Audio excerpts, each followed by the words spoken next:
Светскиот ден на водата 2023 година е можност за забрзување на промените за да се реши кризата со вода и санитација. Во 2015 година светот се обврза на целта за одржлив развој, како дел од агендата за 2030 година. Ветувањето дека секој ќе има безбедно управување со водата и санитацијата до 2030 година.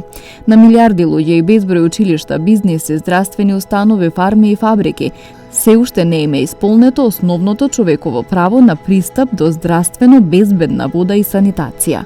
Од Министерството за животна средина и просторно планирање велат дека во земјава во изминатиот период се изградени пречистителни станици во 6 градови, а во следниот период е планирана изградба на вакви објекти и во другите, меѓу кои и Тетова.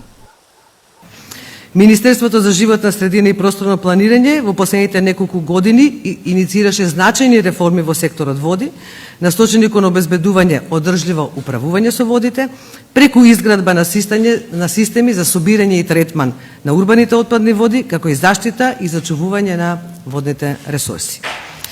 Со поддршка на Европската Унија во Република Северна Македонија успешно заврши изградбата на пречистителните станици за отпадни води во Прилеп, Радовиш, Струмица и Кичево, со билатерална помош од швајцарската влада во Гевгелија и Кочани, а очекуваме наскоро да започне изградбата на пречистителна станица за отпадни градови во Битола и Тетово, кои се предвидени за финансирање во рамките на инструментот за предпристапна помош ИПА-2.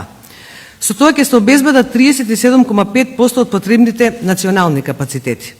Исто така, подготвивме техничка документација за општините Велес и Штип, чија изграда треба да започне во најблиска иднина, како и колекторски систем за Виница и негово поврзување со постојната пречистителна станица во Кочани.